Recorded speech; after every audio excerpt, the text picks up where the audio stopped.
প্রথমে যেটি বলছিলাম সেটি আমার প্রশ্ন যে 18 ডিসেম্বর রাতে একই সাথে প্রথম আলো এবং তার কিছুক্ষণ পরে ডেইলি স্টার দুটো ভবনে হামলা হয়। এবং আজকে তার একদিন পরের দিন আমরা মানববন্ধন করেছি প্রতিবাদ জানানোর জন্য। এবং আজকে সরাসরি অনুষ্ঠান, এর মধ্যে অনলাইনেও কিছু কার্যক্রম শুরু হয়েছে অনেকটাই। একই সাথে দুটি প্রতিষ্ঠানে হামলা, এটিকে আপনি মানে গণমাধ্যমের দুটি প্রতিষ্ঠানের উপরে হামলা হিসেবে দেখছেন, নাকি আপনার আসলে পর্যবেক্ষণটা কি? আজকে কি আবার বার্তা কক্ষ শুরু করলেন? মাঝে কয়েকদিন বন্ধ ছিল। জি। বিষয়টা বেশ মজার। প্রথম আলো যখন শুরু হয়, মানে সাংগঠনিক পর্যায়ে আছে, সেই সময় আমি প্রথম আলোতে এই সাংগঠনিক বিষয়ের সঙ্গে জড়িত ছিলাম সম্পূর্ণ বিনামূল্যে এবং এক ধরনের স্বেচ্ছাসেবায়। কারণ আমরা চেয়েছিলাম একটা ভালো পত্রিকা হোক বাংলাদেশে। ওই সময় ভালো পত্রিকার সংকট ছিল। একাধিক পত্রিকাতে সাংবাদিকরা পত্রিকা পরিবর্তন করছিলেন। এক ধরনের উত্তেজনাও ছিল, পত্রিকাগুলি ভেঙে যাচ্ছে, আবার করছে। সেই সময় প্রথম আলোর সঙ্গে আমি তার সাংগঠনিক পর্যায়ে প্রায় 1 বছর এবং বন্ধুসভা তৈরি, সেই সময়টাতে আমরা প্রথম অন্যরা ছিলেন, গিয়াস ভাই, তারপরে সাইদুজ্জামান রশিদ। কিন্তু যে ব্যাপারটি ঘটেছে সেটি হচ্ছে যে প্রথম আলোর ওই সময়টাতে মানে যেমন আমি ছিলাম, আজকে বেশ আমার ভালো লাগছে যে এরকম একটি সংকটের পরে আবার যেদিন বার্তা কক্ষ শুরু হচ্ছে আমি সেদিন আছি। আপনি যে প্রশ্নটা করেছেন সেটা হচ্ছে যে এরকম একটি পরিস্থিতি, এই পরিস্থিতি আসলে কখনোই কাম্য না কোনো গণতান্ত্রিক দেশে। একটি দেশ যেটি একটি গণ অভ্যুত্থান পরবর্তী সময়ে গণতান্ত্রিক রাষ্ট্র বিনির্মাণের আকাঙ্ক্ষায় ব্যস্ত এবং জনগণ চাইছে একটা নির্বাচন, সেই সময় গণমাধ্যমের উপরে আক্রমণ, হামলা কিংবা কোনো ধরনের তৎপরতা যেটা গণমাধ্যমের প্রকাশকে এবং মত প্রকাশের স্বাধীনতাকে বাধাগ্রস্ত করে, সেটা আমি মনে করবো যে একটি দুর্ঘটনা, বিরাট দুর্ঘটনা এবং আশঙ্কাজনক। কারা আসলে গণমাধ্যমের ত্রুটি চেপে ধরতে চায়? আপনি লক্ষ্য করলে দেখবেন যে স্বৈরতন্ত্র বা স্বৈরাচার অথবা অত্যাচারী শাসক, তাদের সময় ঘটনাগুলি ঘটে। যদি মুক্তিযুদ্ধের ইতিহাস দেখেন তাহলে দেখবেন যে রাতে 25শে মার্চ সেই সময়টাতে এবং 25শে মার্চের পরবর্তী যে রাত, সেই রাতে পাকিস্তানি বাহিনী যেমন একদিকে ছাত্র জনতা সাধারণ মানুষের উপর আক্রমণ চালিয়েছিল, পত্রিকা অফিসে আক্রমণ করেছিল। তো পত্রিকা অফিস বা পত্রিকাকে আক্রান্ত করতে চাওয়া হয় কেন? এটা করা হয় এই জন্য যাতে মানুষের পক্ষে, মানুষের হয়ে যারা প্রশ্ন করেন এবং যারা নিরপেক্ষভাবে সংবাদ পরিবেশন করেন অথবা যারা সংবাদ পরিবেশন করেন, এই সংবাদ কিংবা এই নিরপেক্ষতার পক্ষাবলম্বন অথবা সত্যের দিকে থাকা যাদেরকে আক্রান্ত করে বা যারা এতে হুমকি অনুভব করেন, তারাই কেবল গণমাধ্যম বন্ধ করতে চাইবেন। কোনো সাধারণ মানুষ, কোনো ইতিবাচক রাজনৈতিক দল, কোনো সংগঠন যারা মানুষের পক্ষে কাজ করে বা মানুষের ভালো চায়, তারা কখনোই এটা চাইবেন না।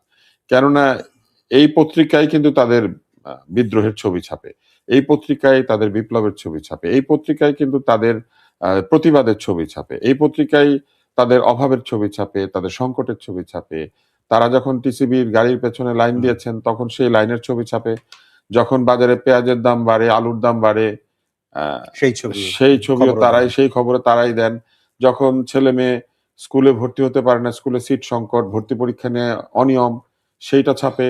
যখন অনিয়ম এবং অনাচারে আক্রান্ত হয়ে বড় বড় প্রতিষ্ঠান থেকে মানুষের চাকরিচ্যুতি হয়, যখন শ্রমিকরা তাদের ন্যায্য পাওনা পায় না, এই সব খবরই তো পত্রিকাতে যায়। কোন পত্রিকা শতকরা 100% সঠিক, 100% নিরপেক্ষ, 100% নির্ভুল হবে এটা কেউ আশা করতে পারে না, কোনো টেলিভিশন চ্যানেল, কেউই না। আপনি যদি আমেরিকাতে যান দেখবেন সেখানে ডোনাল্ড ট্রাম্প, CNN, NBC এদেরকে নিয়ে তার অনেক অভিযোগ আছে, Washington post, new York Times নিয়ে তার অনেক অভিযোগ আছে।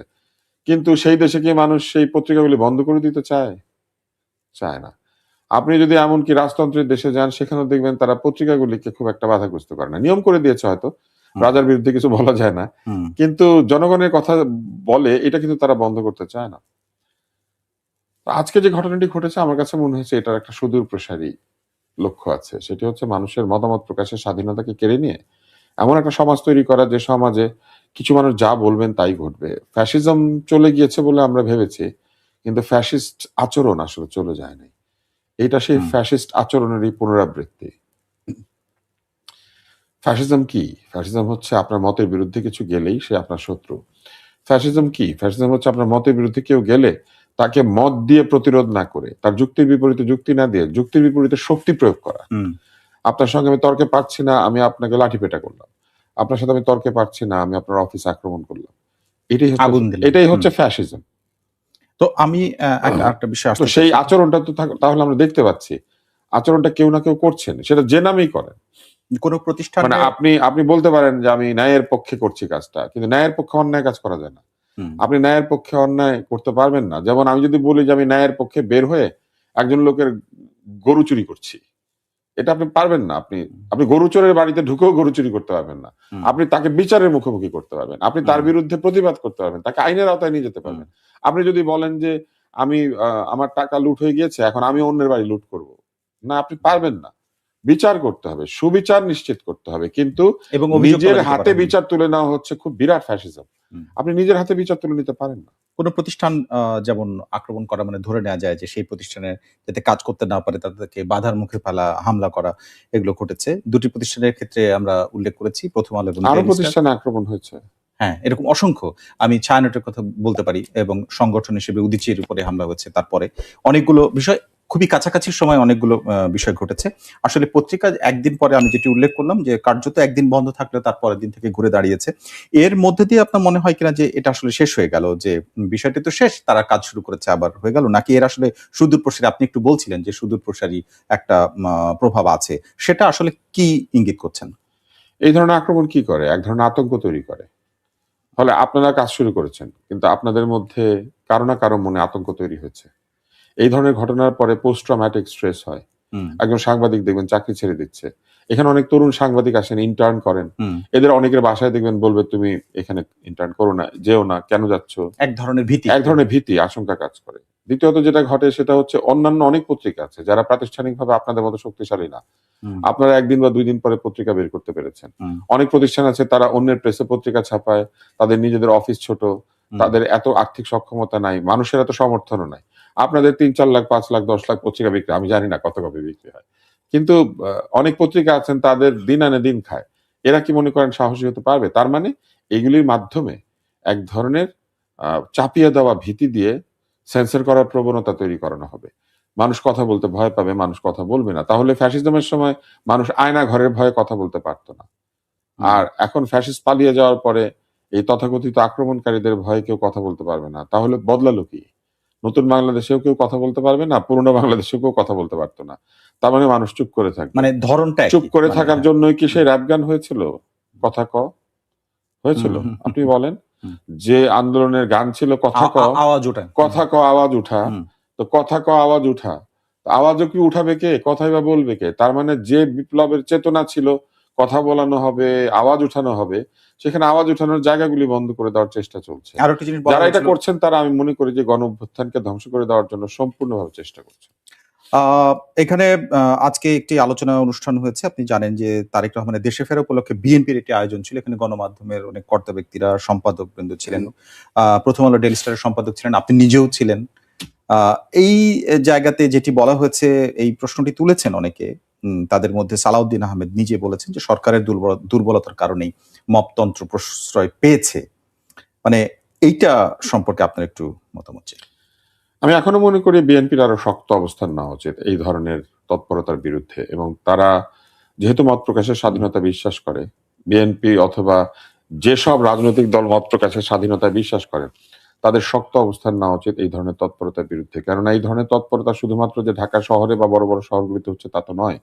আমরা দেখতে পাচ্ছি আইন হাতে তুলে নেওয়ার যে প্রবণতা, আইনকে বাধ্য করার যে চেষ্টা, আহ আপনার ইচ্ছামতো আইন শৃঙ্খলা রক্ষাকারী বাহিনীরা চলবে এরকম হুম, মত প্রকাশ করা, অর্থাৎ অনিয়মতান্ত্রিক অন্যায় চাপ প্রয়োগ করে সরকারকে এবং রাষ্ট্রকে এবং নিয়মতান্ত্রিকতাকে বিপন্ন করে তোলার যে চেষ্টা, আমি মনে করি যে বিএনপির আরো শক্ত অবস্থানে যাওয়া উচিত এই কারণে যে এই প্রবণতা চলতে থাকলে তাদের জন্য, যদি তারা ভবিষ্যতে ভোটে যেতেন, দেশ শাসন করা কঠিন হয়ে উঠবে।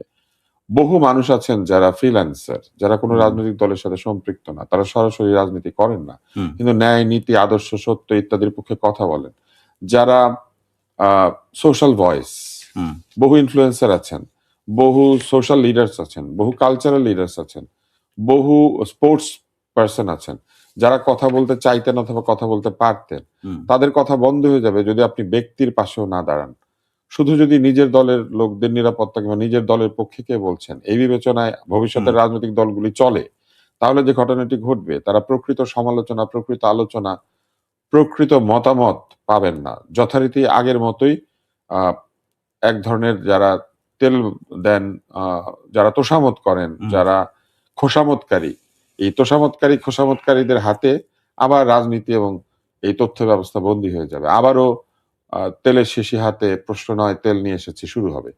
এইটা বন্ধ করার জন্য আমি মনে করি বিএনপির আরো শক্ত অবস্থানে যাওয়া উচিত। তবে আজকে যে কাজটি তারা করেছেন এটা ভালো কাজ করেছেন। তারা বাংলাদেশের বড় বড় যারা সংবাদ কর্মী, সম্পাদক, পুরনো ভেটারান সংবাদ কর্মী, নতুন যারা বিভিন্ন পদে রয়েছেন সকলকে এক জায়গায় নিয়ে এসে একটা মত বিনিময় করেছেন, যে মত বিনিময়ের মধ্যে দিয়ে তারা একটা আস্থা দিয়েছেন যে তারা একটা গণতান্ত্রিক পরিবেশ চান, গণমাধ্যমের স্বাধীনতা চান, গণমাধ্যমকে তারা সমালোচনা করতে বলেছেন, যেটি আমাদের প্রধান উপদেষ্টাও শুরুতে বলেছিলেন যে সমালোচনা করা যাবে, মন খুলে সমালোচনা করা যাবে। কিন্তু আমরা দেখছি সমালোচকরা নানানভাবে আক্রান্ত হচ্ছেন, শুধু যে মানুষের হাতে তাই নয়, আইনের হাতেও আক্রান্ত। এই প্রসঙ্গটা এসেছে আজকে যে আসলে প্রথম যখন কেউ ক্ষমতায় থাকেন না অথবা ক্ষমতায় শুরুতে আসেন তখন আসলে যা বলেন পরবর্তীতে ক্ষমতায় পাকাপোক্তভাবে বসার পরে আসলে পরিস্থিতি বদলায় কিনা সেই প্রসঙ্গ তুলেছেন ডেইলি স্টার সম্পাদক। আমাদের সম্পাদক প্রথম আলোর মতিউর রহমানও সম্পাদক মতিউর রহমানও তিনি বলেছেন যে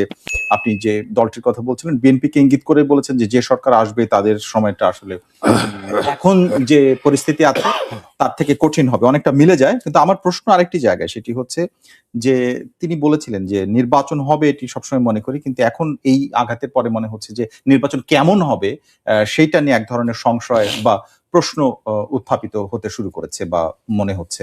আপনারও তাই মনে হয় কিনা?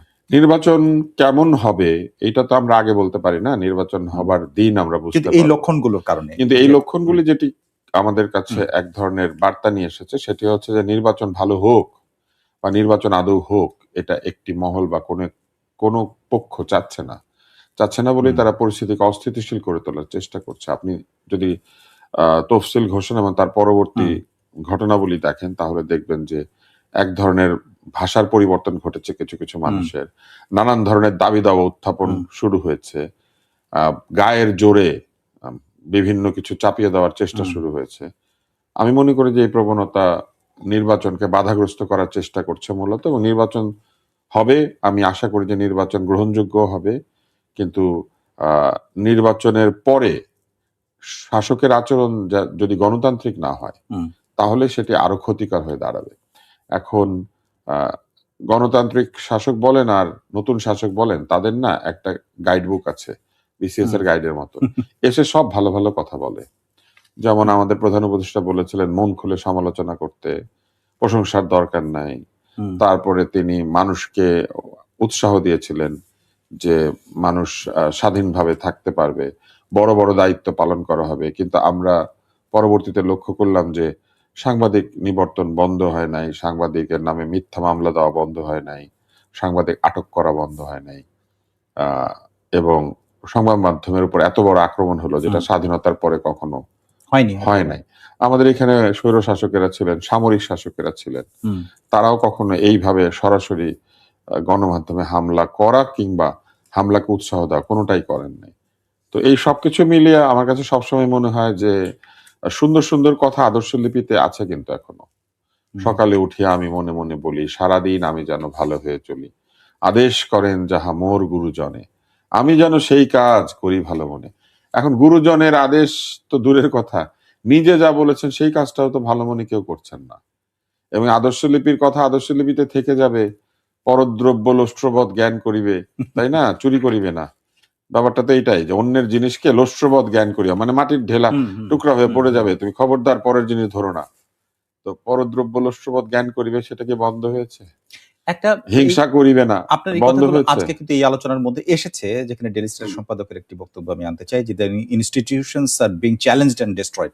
ওনার মানে ইনস্টিটিউশন বলতে উনি নামগুলো বলেছেন যে এই গণমাধ্যম দুটি এবং আমরা যে সংগঠনগুলো, what are the institutions that supports, helps and protects democracy?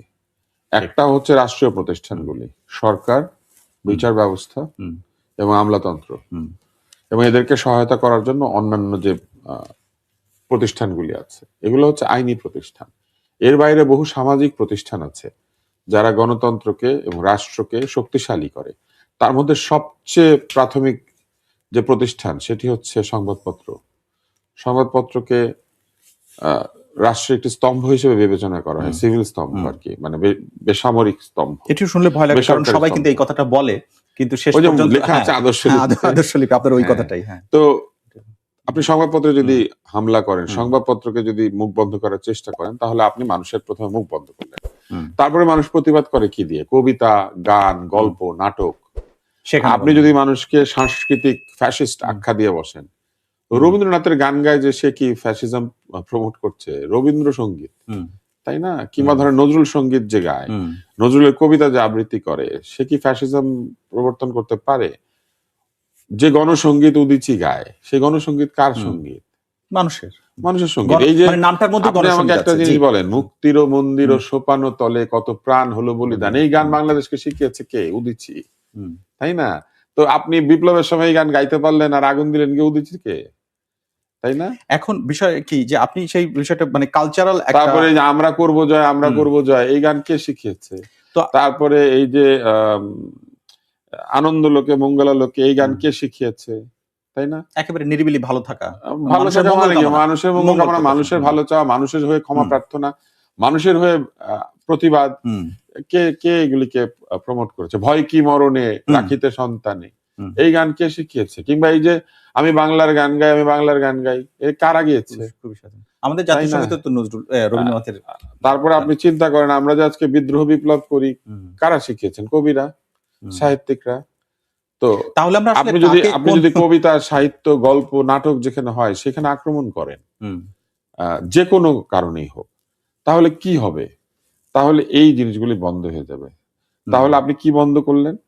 সাধারণ মানুষের গান, কবিতা, নাটক দিয়ে প্রতিবাদও বন্ধ করলেন, পত্রিকার ভেতর দিয়েও প্রতিবাদ বন্ধ করলেন। বাকি থাকলো কি? সমস্ত সাধারণ মানুষ এখন রাস্তায় গিয়ে গন্ডগোল করবে, রাস্তায় নেমে আসবে। সাধারণ মানুষ কি তার চাকরি বাকরি সব ছেড়ে দিয়ে যাবে? তার কারো সন্তান আছে, কারো পিতামাতা আছে, কারো ভাই বোন আছে, কারো উপরে নির্ভরশীল প্রচুর মানুষ আছে। এই যে শরীফ ওসমান হাদি মৃত্যুবরণ করলেন, তার শিশু সন্তান, তার স্ত্রী, তার পরিবার, এই সবকিছু ফেলে রেখেই তো তাকে চলে যেতে, তার মৃত্যুকে কেন্দ্র করেই এই ঘটনাটা। এবং আপনি দেখেন তো এইরকম একটি ঘটনার পর কি মানুষ, অনেক মানুষ আরো ঝুঁকি নেবে। অনেকেই কিন্তু এই আতঙ্কের জগতে সামনে এসে নিচু হয়ে যাবে, নতি স্বীকার করবে, ভয় পাবে, মুখ বন্ধ করবে। আমরা একটু লক্ষ্য করছি গত এই ঘটনার পর থেকে, মানে আমরা বলি না বোবার কোনো শত্রু নাই, কিন্তু সেটা তো আসলে যেখানে শত্রু আছে সেখানে সবাই বোবা। হ্যাঁ, মানে শত্রু থাকার কারণে আপনি বোবা বলে আপনার শত্রু নেই, ব্যাপারটা তা না। শত্রু চায় আপনি বোবা হয়ে যান। আমরা আরেকটা জিনিস দেখছি, আমরা এটা তো ইয়ের পরে, এই ঘটনার পরে অনেকেই এসেছেন দেখা করতে, কথা বলতে এবং এই ভবনগুলো পরিদর্শন করতে। এর মধ্যে আপনি জানেন আজকে ইইউ রাষ্ট্রদূত তিনি নিজেও এসেছিলেন এবং বাংলাদেশের গণতন্ত্রের জন্য একটি ভয়াবহতম মুহূর্ত ওই দিন, অর্থাৎ বৃহস্পতিবার রাতের যে সময় ঘটনাটা হয়, এই সময়টাকে তিনি উল্লেখ করেছেন। বিশেষ করে তিনি উল্লেখ করেছেন যখন বাংলাদেশ নির্বাচনের দিকে এগোচ্ছে তখন এই ঘটনাটা আরো বেশি বার্তা বহন করে। এই ইঙ্গিতটা বিশেষ করে ইইউ রাষ্ট্রদূতের মতো যারা এসে এই কথাগুলো বলছে, এটা আন্তর্জাতিক পরিসরে আপনি এর মধ্যে জানেন যে সকল পত্রিকায়, অনেকগুলো পত্রিকায় বিভিন্নভাবে এই খবরগুলো ছাপা হয়েছে, অনলাইনে আপ করা হয়েছে। এই প্রভাবটা আসলে মানে কত দূর নিয়ে যাবে আমাদের, বা কত বড়? আপনি যদি বৃহৎ পরিসরে চিন্তা করেন, বাংলাদেশের বিরাট ক্ষতি হয়েছে।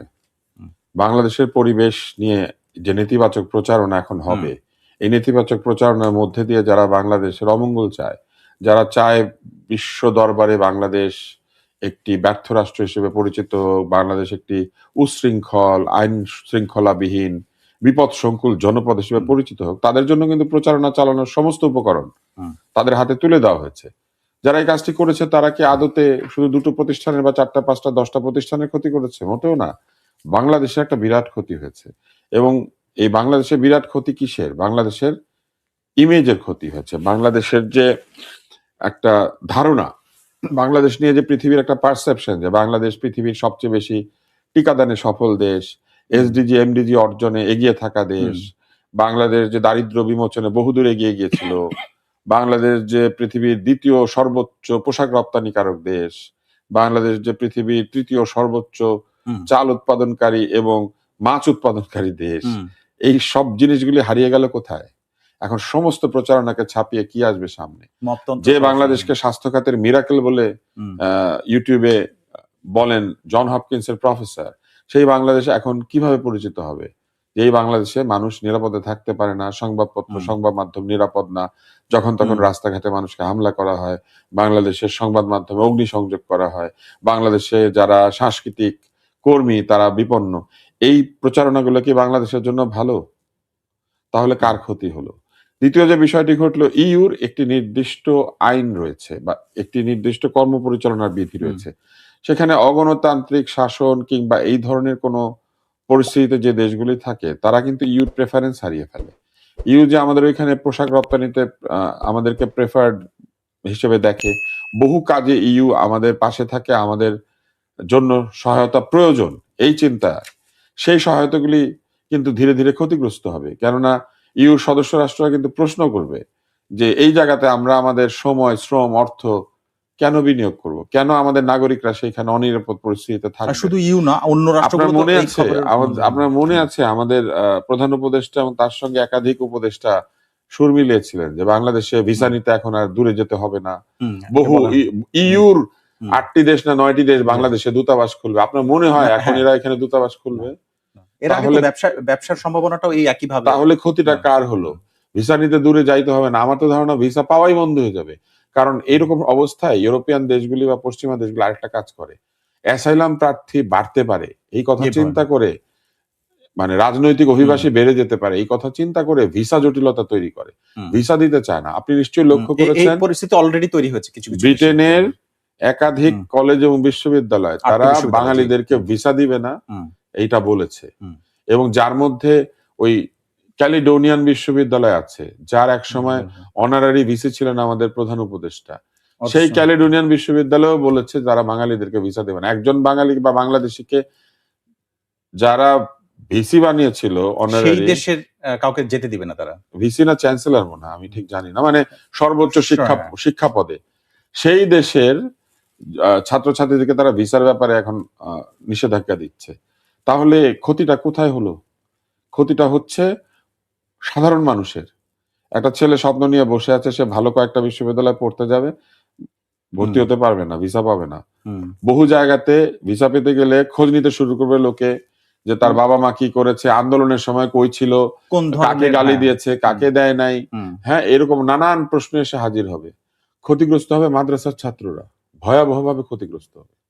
কারণ তারা বিদেশে যখন ভিসার জন্য হুম। এপ্লাই করবে তখন তাদেরকে নানানভাবে প্রশ্নের সম্মুখীন হতে হবে। আপনার এটা মনে হচ্ছে কেন? মানে এটার সঙ্গে সেইটা অনেক বেশি জড়িত বা না, না, এটা আ মনে হচ্ছে কারণ আপনি যদি আন্দোলনকারীদের বা বিভিন্ন জনের ব্যাকগ্রাউন্ড তো তারা চেক করে। আপনি নিশ্চয়ই জানেন ভিসার হুম। জন্য এখন গেলে সোশ্যাল মিডিয়া আপনার পর্যন্ত সোশ্যাল মিডিয়া, হুম, Facebook হুম। অ্যাকাউন্ট পর্যন্ত চেক হয়। চেক হয় এখন। এবং এটা কিন্তু অটো চেক হয়। হুম, এআই চেক করে।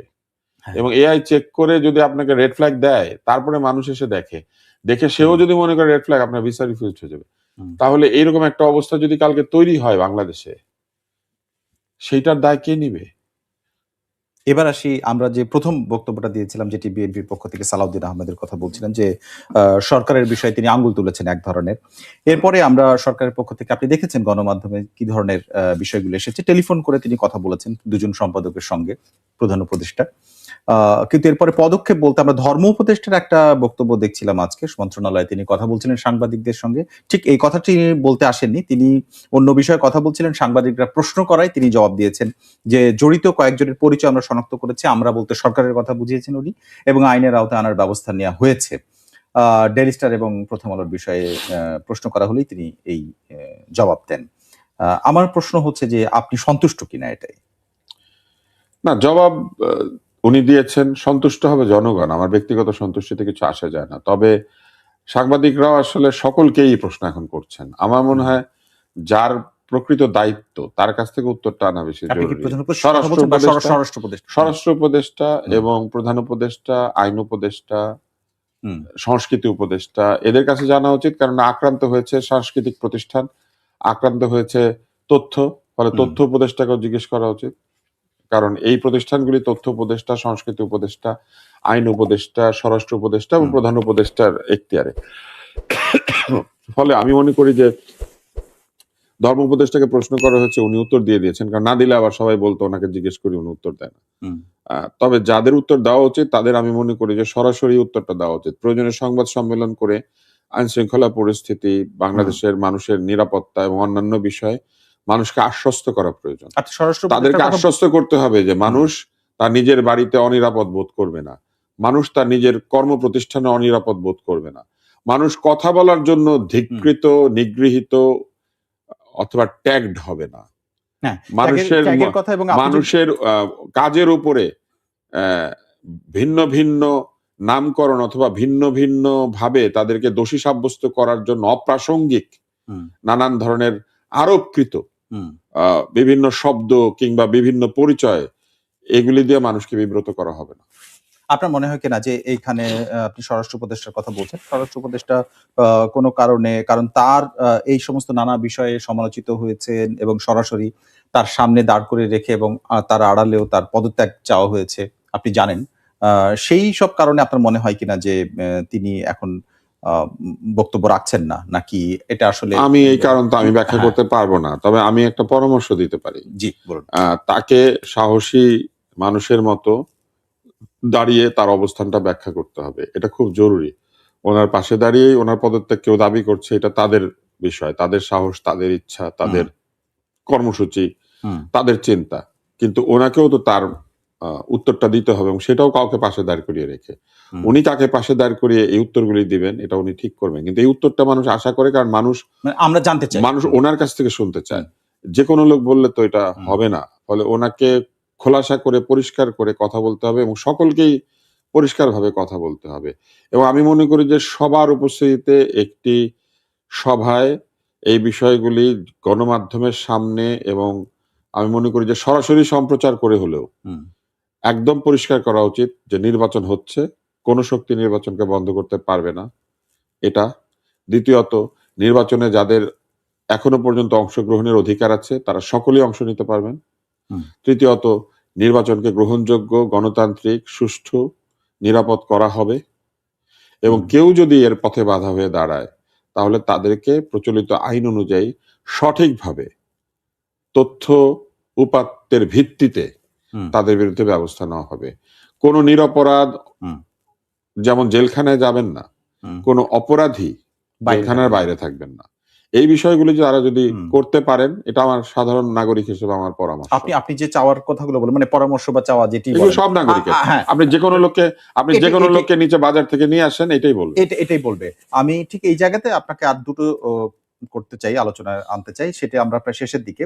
সেটি হচ্ছে নির্বাচনের প্রসঙ্গ সবসময় আসছেন যে নির্বাচন যে ঠিকভাবে হবে এটা তাদেরকে নিশ্চয়তা দিতে হবে। কিন্তু ইইউ রাষ্ট্রদূত বলেন বা অন্য যারাই এসছেন এখানে কথা বলতে তারা সবাই বলেছেন নির্বাচনের আগে এটি আসলে ভয়ংকর একটা আ পরিস্থিতি তৈরি করছে এবং তারা শঙ্কিত। যারাই এখানে দেখতে আসছেন তারা এটি বলছেন। এর মধ্যে আপনি জানবেন যে জিএম কাদেরের পক্ষে আজকে মনোনয়নপত্র সংগ্রহ করা হয়েছে। এটি হচ্ছে জাতীয় পার্টি নির্বাচনে অংশগ্রহণের জন্য কোনো স্টেপ নিচ্ছে কিনা তার প্রথম পদক্ষেপ। জিএম কাদেরের রংপুর ৩ আসনে আজকে দেখা হয়েছে। আরেকটি হলো খালেদা জিয়া এবং তারেক রহমানের মনোনয়নপত্র সংগ্রহ করা হয়েছে বগুড়া থেকে। এতে মানে আনুষ্ঠানিকভাবে ইসির কাছে তাদের যে আবেদন করা বা মনোনয়নপত্র সংগ্রহ করা এই দুটি স্টেপ। অন্যান্য প্রক্রিয়া সবই স্বাভাবিকভাবে চলছে। এর মধ্যে একটা ঘটনা ঘটে গেছে। ব্যাপারটা এই জায়গায় থাকবে এই যে গণমাধ্যমের উপর হামলাটা নাকি এটা আসলে নির্বাচনকে প্রশ্নবিদ্ধ করার বা এটা নিয়ে কোনো ঝামেলা তৈরির ১ম স্টেপ বলে মনে হয়? নাকি একটা ক্ষত অলরেডি লেগে গেছে? ইইউর কথা যদি আপনি বলেন, আমাদের সাধারণ অবস্থা আমাদের বাংলাদেশে যে ঘটনাগুলি জি। ঘটে, এগুলা কি ইউরোপে ঘটে? হুম, ওদের কাছে আপনি দেখবেন বিয়ে বাড়ির পটকাও কিন্তু একটা বিরাট শব্দ। হুম, কারণ ওদের হুম, দেশের লোক এই শব্দ করে না, করেন। অনুমতি হুম, ছাড়া। গাড়ির হর্ন একটা বিকট শব্দ, হুম, তাই না? হুম। ব্যাটারি রিক্সা ওরা কল্পনা করতে পারে? না চিন্তাও করতে পারেন। হ্যাঁ, লাইসেন্স ছাড়া কিছু লোক ৪০-৫০ কিলোমিটার গতি হয়, নিয়ে চলে যাবে। হ্যাঁ, এরকম একটা জিনিস হ্যাঁ, নিয়ে রাস্তায় হ্যাঁ, ঘোরাঘুরি করবে এবং তাদের কোনো রেজিস্ট্রেশন নাই। হুম, হ্যাঁ, এটা ইউতে সম্ভব।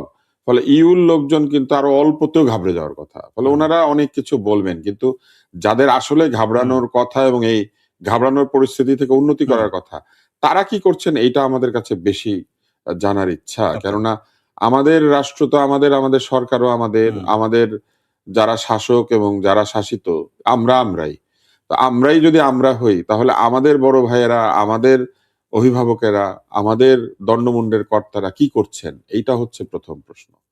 দ্বিতীয় প্রশ্ন হচ্ছে মনোনয়নপত্রের সময় এসেছে, যারা যারা নিবন্ধিত তারা মনোনয়নপত্র নেবেন, এটাই তো আইন।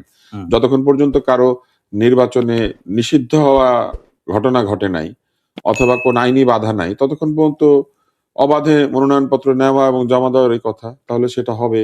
হুম। শুধু জিএম কাদের এটা নিয়েছেন, এটা নিয়ে তো চিন্তারও কিছু নাই, বা তারেক রহমানের পক্ষে নেওয়া হয়েছে সেটারও চিন্তার কিছু নাই। না, অ্যাকচুয়ালি আমার প্রশ্নের জায়গাটা যদি আপনি একটু পরিষ্কার করি তাহলে এটা সম্পূরক প্রশ্ন, যে তারেক রহমান অথবা খালেদা জিয়ার যে মনোনয়ন নেওয়া হচ্ছে এটা একটা খবরের মতো, কিন্তু জাতীয় পার্টির ক্ষেত্রে জিএম কাদের মনোনয়ন নিয়েছেন এটি বেশি গুরুত্ব রাখছে, কারণ এর আগে প্রশ্ন ওঠানো হয়েছিল জাতীয় পার্টি নির্বাচনে আদৌ অংশগ্রহণ করতে পারবে কিনা। সরকারের পক্ষ থেকেও তাদেরকে বিভিন্ন, এবং ইসির যত মিটিং গুলো হয়েছে সেখানে তাদেরকে আমন্ত্রণ জানানো হয়নি, কিন্তু তাদেরকে নিষিদ্ধ দলও না তারা এখন। এই যে মানে এটাও একটা আপনি যদি কাউকে আমন্ত্রণ না জানান, সেটা আপনার কার্যবিধির অনুযায়ী আপনাকে জবাব দিতে হবে। কিন্তু নির্বাচনের মনোনয়নপত্র তোলার বিষয়টা কার্যবিধির বিষয় না, এটা নির্বাচনের যে এসআরও আছে, নির্বাচনের যে এসআরও তো না, পিআরও, যেটা হচ্ছে পিপলস রিপ্রেজেন্টেটিভ অর্ডার, হ্যাঁ, গণপ্রতিনিধিত্ব আদেশ, হ্যাঁ, সেইটা অনুযায়ী যদি কেউ মনোনয়নপত্র তোলে তাকে বাধা আপনি কি করে দেবেন? এটা তো সাংবিধানিক তার কাছে, এটা তো একটা স্ট্যাচুটরি ল। তো আপনি তো বাধা দিতে পারেন না। আসলে আমি যদি আইনের লোক না, আমি যতটুকু বুঝি আর কি আমার পড়াশোনার ভিত্তিতে, তো এখানে তো আপনি বাধা দিতে পারেন না। ফলে গণপ্রতিনিধিত্ব অধ্যাদেশ অনুযায়ী কেউ যদি মনোনয়নপত্র তোলার উপযুক্ত হন, উনি মনোনয়নপত্র তুলবেন।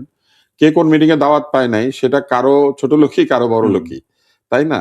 তো এটা যার যার প্রতিষ্ঠান থেকে তারা জবাব দেবে। কিন্তু যে ঘটনাগুলো, যেমন এক্সপেকটেশন তো আমরা এই যে একটা গণমাধ্যমে আক্রমণ হবে সেটাও তো আমরা এক্সপেক্ট করি নাই, কিন্তু সেটি ঘটেছে। এটার কিন্তু গত প্রায় বছর খানেকের মধ্যে অনেকবার এই ধরনের হুমকি বা সম্ভাবনা তৈরি হয়েছে। আপনি কি রাস্তাঘাটে শিক্ষকের গলায় জুতা ঝুলানো হবে এটা প্রত্যাশা করেছিলেন? কখনোই না। আপনি কি প্রত্যাশা করেছিলেন যে কোনো জায়গাতে কিছু লোক একত্রিত হয়ে বিচার আচার করতে শুরু করবে, নিজের হাতে আইন তুলে দিবে, আশা করেছিলেন? আপনি কি আশা করেছিলেন প্রকাশ্যে বহু মানুষ যারা আসলে এই গণ অভ্যুত্থানের সময় গণ অভ্যুত্থানের পক্ষে ছিল তাদেরকে ছবি ঝুলিয়ে জুতা পিটা করা হবে? আপনি আশা করেছিলেন? তাহলে এরকম আশা করা হয় না, এরকম বহু ঘটনাই তো ঘটেছে। তাহলে শুধুমাত্র এটাকে দেখছেন কেন? এটা দিনে দিনে বহু বাড়ি আছে, দেনা সুদিতে হইল ঋণ। এই দেনা বাড়তে দেওয়া হয়েছে বলে আজকে এই পর্যন্ত আক্রমণ এসে পৌঁছেছে। ভবিষ্যতে আরো বাড়তেও পারে যদি এইখানে এই বিষয়গুলিকে থামানো না হয়। আপনি যদি আপনার প্রদাহকে নিয়ন্ত্রণ না করেন, তাহলে ডায়াবেটিক ফুট বলে একটা রোগ আছে। ডায়াবেটিক রোগী যারা ডায়াবেটিক, তাদের পায়ের নিচে ছোট্ট একটা ঘা হয়, ওই ঘা থেকে মৃত্যু হয়। আঙুল পচে যায়, পা পচে যায়, পা কেটে ফেলতে হয়। অথচ এইটুকু একটা ছোট্ট ঘা হয়েছিল, তো ওই ঘাটা ছোট্ট থাকতেই চিকিৎসা করতে হয়। যখন এটা গ্যাংগ্রিন হয়ে যাবে, যখন এটা আপনার কোমর পর্যন্ত পৌঁছে যাবে, তখন তো অনেক সময় নিরাময় অযোগ্য হয়ে যায়। এখন আমরা কোন পর্যায়ে আছি? আগে হিসাব করেন আপনি কি কোমর নাকি আপনি হাঁটু নাকি আপনি পা, আগে আপনি সেটা হিসাব করবেন। কিন্তু যে কোনো এই ধরনের বিষয়কে যখন ছোট থাকে তখন নিয়ন্ত্রণ করতে হয়। যত বড় হবে বিষয়টা, ততই এগুলিকে নিয়ন্ত্রণ করা আরো বেশি এফোর্ট এবং টাইমের প্রয়োজন হয়, আরো সময় এবং আরো রিসোর্স বা সম্পদের প্রয়োজন হয়, আরো মানুষকে ইনভলভ হতে হয়। আমাদের মতো দেশে, গরিব দেশে, যে কোনো সমস্যাকে ডায়াবেটিক ফুটের মতো চিন্তা করা উচিত, কারণ দেশটার কিন্তু ডায়াবেটিস আছে, আপনি তো নিশ্চয়ই জানেন। আমাদের দেশ কিন্তু সবসময় আয়ের তুলনায় ব্যয় বেশি, আমাদেরকে নানান ভাবে ঘাটতি পূরণ করতে হয়, তাই না? আমরা যা আয় করি তার চেয়ে বেশি ব্যয় করি, কারণ আমরা আমদানি নির্ভর দেশ। আমাদের অধিকাংশ দেশের সঙ্গে বাণিজ্য ঘাটতি। তাহলে এরকম একটা দেশে আমাদের অবস্থা আসলে কি? ডায়াবেটিক রোগীর মতোই। আপনি সারাক্ষণ বহুমূত্র রোগ, আপনি মূত্র ত্যাগ করছেন, আপনার শরীর থেকে চিনি বেরিয়ে যাচ্ছে, আবার ওদিকে আপনি চিনি হজম করতে পারছেন না। তাহলে আমাদের দেশটার অবস্থা কিন্তু এখন ওই রকমই, যতই বলুক মধ্য আয়, নিম্ন আয়, উচ্চ আয়, আমরা তো জানি আসলে কি অবস্থা আছে আমরা, তাই না? আমরা একেবারে আলোচনা শেষ প্রান্তে, আজকে মানে এখানে এসে শেষ করতে চাই যে ডেইলি স্টার, প্রথম আলো শুধু নয়, এর সাথে ছায়ানট বা সাংস্কৃতিক সংগঠন উদীচী মিলের এই যে ঘটনাটা আপনি দেখলেন, এছাড়াও আরো বিচ্ছিন্ন অনেকগুলো, মানে এগুলো সব একসাথে করলে অনেক বড়, প্রতিটি আলাদা আলাদা ঘটনা। সাংবাদিক নুরুল কবিরের উপরে হামলা হয়েছে, সেটিও ডেইলি স্টারের সামনে। এরকম যদি সবগুলোকে এক জায়গায় করি, ওই 1-2 দিন সাংবাদিক নুরুল কবির সবসময় একজন প্রতিবাদী কণ্ঠস্বর। এমন কোন সরকার যায় নাই, এমন কোন সময় যায় নাই যেখানে উনি প্রতিবাদ করেন নাই। এরকম একজন ব্যক্তিকেও নাজেহাল হতে হয়েছে। এই জিনিসগুলি তো আসলে আমাদের কাছে কোনো ভালো বার্তা দেয় না। আর আপনি যদি বলেন, আমি বলবো যে বাংলাদেশের যে কোনো প্রতিষ্ঠান, যে কোনো ব্যক্তি, যে কোনো সম্পদ রক্ষার দায়িত্ব সরকার নিয়েছেন, মানুষের জানমাল হুম। রক্ষা করা তাদের শপথের অংশ। হুম। তাহলে সেটা রক্ষা করতে না পারাটা তাদের শপথ গ্রহণ করে তারা যে বিষয়টিকে গ্রহণ করেছেন সেইটার বরখেলাপ। এটা এক ধরনের হুম। ওয়াদার বরখেলাপ। এই হ্যাঁ, হ্যাঁ, এটা এক ধরনের ওয়াদা আপনি হ্যাঁ। জনগণের কাছে করেছেন। এটা এটি ওয়াদার, আমার আপনি উত্তর এটা দিয়ে ওয়াদার দিয়েছেন। বরখেলাপ। এটি আমার প্রশ্ন ছিল যে এখন যদি ওয়াদার বরখেলাপ এইভাবে হয় তাহলে মানুষ তো বিশ্বাস হারাবে প্রতিষ্ঠানের উপরে। এবং অর্থাৎ সবচেয়ে বড় প্রতিষ্ঠান যার কাছে আমাদের নিরাপত্তার দায়, অর্থাৎ মানে সরকারের কাছে আপনার শেষ দাবিটা, মানে শেষ দাবি, এটা আমার প্রশ্ন ছিল। সরকারের কাছে হুম। দাবি করার উপযুক্ততা কি আমাদের আছে কিনা এটাও তো এখন সন্দেহের জায়গায় চলে গিয়েছে। হুম। আপনি যদি একটা ন্যায্য দাবি করেন তারপরেও কেউ আপনাকে এসে বলবে আপনি অমুক, আপনি তমুক, আপনি দাবি করার অধিকার রাখেন না। কিন্তু একজন ব্যক্তি যিনি বাংলাদেশে জন্মেছেন তিনি তিনি যেই সরকারের হন না কাছে কেন তার কিছু দাবির অধিকার আছে বাংলাদেশে। পৃথিবীর যে কোনো দেশের হুম, যে কোনো জায়গাতে সেই রাষ্ট্রের কাছে তার দাবি জানানোর অধিকার আছে। একটা হচ্ছে হুম। তার জীবনের অধিকার, বাঁচার অধিকার। বাঁচার অধিকার। কোনোভাবে কেউ বেআইনি পদ্ধতিতে আপনার জীবনকে ক্ষতিগ্রস্ত করতে পারবে না। সেইটাই এখন চাওয়ার তারপরে একটু দ্বিতীয় সংখ্যা। অধিকার হচ্ছে আপনার এই বেঁচে থাকার জন্য প্রয়োজনীয় যা কিছু লাগে অন্ন এবং হুম, চিকিৎসা। হুম। মৌলিক অধিকার আরকি। মৌলিক হ্যাঁ, যে কারণ চাওয়া আপনাকে চাওয়াটা। ভাত না খেলে মরে যাবেন হুম, আর চিকিৎসা না পেলে মরে যাবেন। তারপরে আমি মনে করি বাসস্থান এবং বস্ত্র, যে আপনি হুম। একজন সাধারণ নাগরিক হিসেবে মিনিমাম লজ্জা নিবারণ এবং অন্তত একটা প্রোটেক্টেড এরিয়াতে থাকার নিশ্চয়তা, এইটুকু আমি কিন্তু যে কোনোখানে গেলে চাইতে পারি। এই কারণেই এটা তো মানুষ রাজনৈতিক অভিবাসী হতে পারে। হুম, গিয়ে হুম, সে কি বলে, হুম, আমার হুম। জীবন বিপন্ন, আমার জীবন বিপন্ন। বাঁচান। এই জীবনের দাবি সারা পৃথিবীতে আছে। তাহলে বাংলাদেশে কেন একজন ব্যক্তি তার সেই জীবনের অধিকার পাবে না? কেন প্রকাশ্যে তাকে হত্যা করা হবে গণপিটুনিতে? হুম, কেন তাকে হুম, যে কোনো অভিযোগের ভিত্তিতে বিচারের সম্মুখীন না করে কেন হুম। তাকে নির্বিচারে এইভাবে নিধন করা হত্যা যাবে? করবে, হ্যাঁ। এবং এইটা কেন হবে? তার মানে দেখেন, আপনি যে দাবিটা সরকারের কাছে যে কেউ জানাতে পারে, সেই রোহিঙ্গারা দিকটা এসে এই হ্যাঁ, দেশে জানাতে পারে এই হ্যাঁ, হ্যাঁ, দাবিটা। হ্যাঁ। রোহিঙ্গারা এসে বলতে পারে যে আমার দেশে আমাকে হত্যা করছে, আমাকে থাকতে দেন। আমাকে বাঁচান। আমার দেশের নাগরিক এটা চাইতে পারছে না বা পাচ্ছে না চাওয়ার পরে। হ্যাঁ। এইটা তো কোনোভাবেই মেনে নেওয়া যায় না।